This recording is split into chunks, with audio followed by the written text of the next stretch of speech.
Dan guru kita, pejuang kita yang alhamdulillah tadi pagi sudah dibebaskan oleh Allah Subhanahu wa taala. Kita berharap beliau bisa memberikan beberapa kata-kata buat kita, pesan untuk kita, pesan dakwahnya, pesan hikmahnya, pesan memberi semangatnya. Mudah-mudahan Habib Bahar senantiasa diberikan oleh Allah Subhanahu wa taala keberkahan dalam setiap langkah dakwahnya. Shallu 'alan nabi.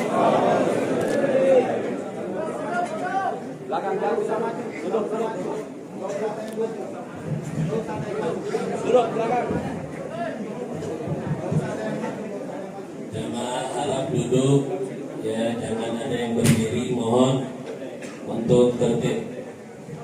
Assalamualaikum warahmatullahi wabarakatuh.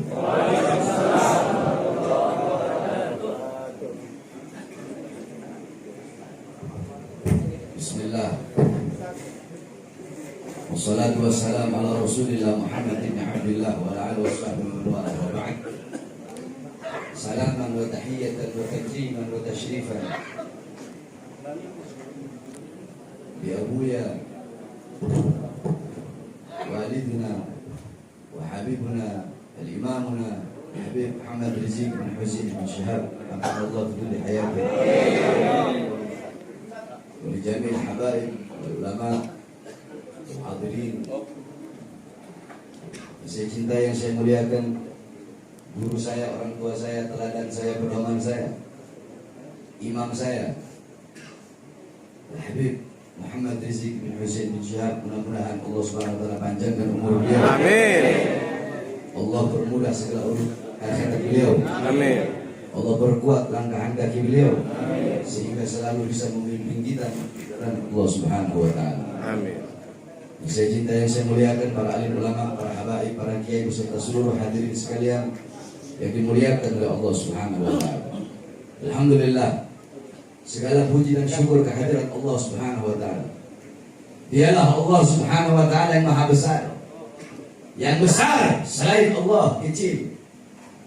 Dialah Allah Subhanahu wa taala yang maha perkasa, yang maha kuat, yang maha lemah, yang maha kuat, yang maha perkasa, yang kuat dan yang perkasa selain Allah lemah.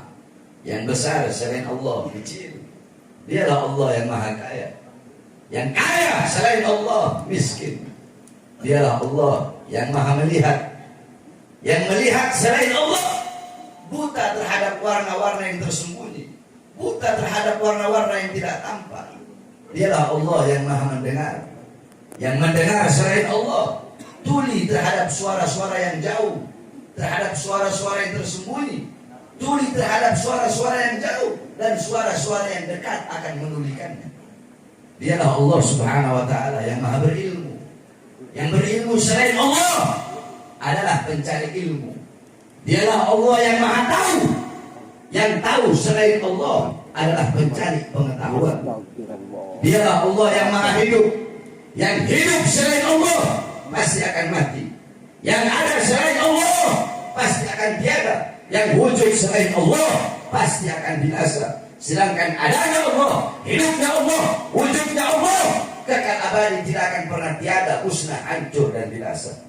Dan dialah Allah yang dimana pada kesempatan yang mulia ini Allah menggerakkan hati kita menggerakkan langkahan kaki kita, sehingga kita duduk di ini majlis yang penuh dengan kasih sayang Allah, penuh dengan rahmat Allah, penuh dengan maghfirah Allah Subhanahu wa taala, yakni majlis ilmunya Allah Subhanahu wa taala, yang dimana kita yang duduk di sini adalah orang-orang yang telah dipilih oleh Allah Subhanahu wa taala. Saudara-saudara sekalian, kita duduk di sini berkumpul bersama para ulama, berkumpul bersama orang-orang soleh. Jangankan ketika kita masih hidup berkumpul bersama para ulama. Dalam satu kitab diceritakan, dulu di Zambal yakni pemakaman para aulia, di situ dimakamkan Fadil Muqaddam Muhammad bin Ali Ba'alun. Banyak para habaib, para salafun salih. Dulu ada satu orang fasik, dia suka berbuat dosa. Dia dimakamkan di pemakaman umum tidak mau terima. Akhirnya oleh keluarganya dimakamkan di samping tembok Zanbar. Singkat cerita, ada satu wali bermimpi. Di dalam mimpinya, ini orang fasik sedang disiksa oleh Allah, sedang disiksa oleh malaikat Munkar dan Nakir. Dia azab karena dia ahli maksiat. Ketika dia sedang diazab, ketika dia sedang disiksa oleh Munkar Nakir, tiba-tiba Faqihul Muqaddam Muhammad bin Ali Ba'alawi, Faqihul Muqaddam Muhammad bin Ali Ba'alawi, beliau adalah seorang ulama besar, yakni qudwatul muhaqqiqin, tajul a'immatil 'arifin. Beliau adalah datuknya Segaf, Al-Idrus, Al-Habsyi, Al-Attas, Al-Ishab dan lain-lain. Beliau adalah seseorang yang pada umur 7 tahun pernah mengkhatamkan Al-Quran dalam 1 rakaat sholat. Beliau adalah orang yang selama 33 tahun tidak tidur. Ditanya, Imam, kenapa kau tidak tidur? Bagaimana aku bisa tidur? Setiap aku melihat ke kanan, aku melihat surga. Setiap aku melihat ke kiri, aku melihat neraka.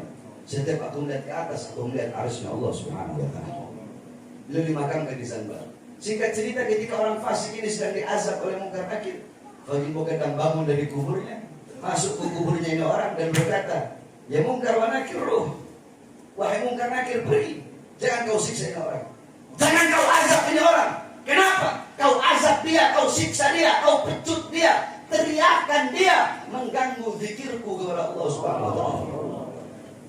Pergi Munkar Nakir, orang tersebut tidak jadi disiksa hanya karena kuburnya dekat dengan kubur orang soleh. Kuburnya dekat dengan kuburnya ulama. Dia bukan semasa hidupnya dekat dengan ulama, udah mati baru dekat sama kuburnya aja dekat, tapi mendapatkan syafaat. Maka bagaimana pada sore hari yang mulia ini kita duduk di sini berkumpul bersama para alim ulama, bersama para habaib khususnya guru kita Habib Muhammad Rizik Hussein Syihab. Saudara-saudara, sedikit saja ingin saya sampaikan. Ini pun saya hanya intiqalul amr dari beliau. Kalau bukan dari beliau, saya tidak bakal mau.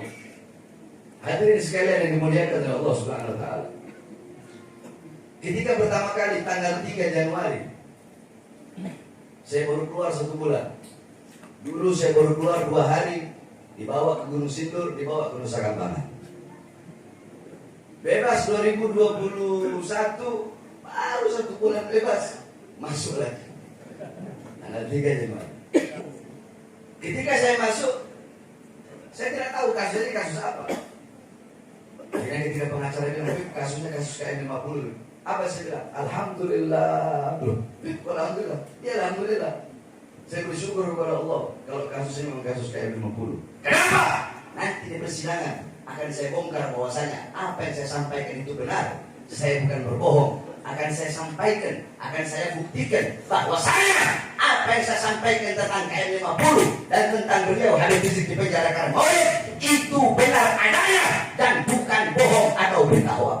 Alhamdulillah, dengan izin Allah Subhanahu wa ta'ala, dengan kekuasaan Allah Subhanahu wa ta'ala, Allah bongkar semuanya, saudara-saudara. Mulai dari saksi-saksi. Pertama, saksi-saksi yang dihadirkan adalah para kiai-kiai. Kiai-kiai dihadirkan, yang dimana di situ mereka merasa tidak merasa kami sebagai ulama merasa tersinggung dengan pernyataan Habib Bahar bahwasanya Habib Rizik dipenjara karena maulid. Karena banyak kok yang bikin maulid seakan-akan Habib Bahar hanya menonjolkan satu sosok saja. Siapa itu? Yaitu Habib Rizik. Jadi seakan-akan Habib Bahar mengkultuskan cucu Nabi Muhammad, itu Habib Rizik Hussein Syihab. Karena yang Habib Bahar bahas dalam ceramah hanya Habib Rizik saja. Dan itu pernyataan seorang doktor, pernyataan seorang profesor, seorang doktor profesor, tapi otaknya dangkal kalau berpikir seperti itu, saudara-saudara. Kenapa dangkal? Ceramah saya membahas Habib Rizik, kata dia, mengkultuskan.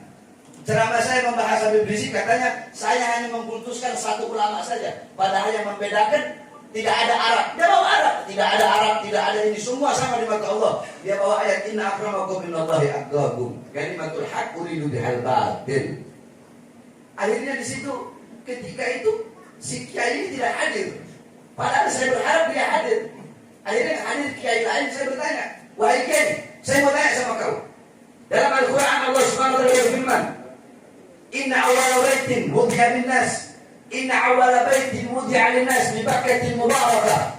Sesungguhnya masjid rumah ibadah pertama yang Allah letakkan bagi manusia, yaitu adanya di Makkah yang penuh dengan keberkahan.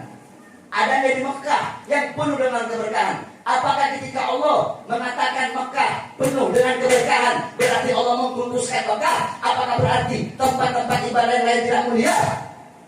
Tidak bisa dijawab.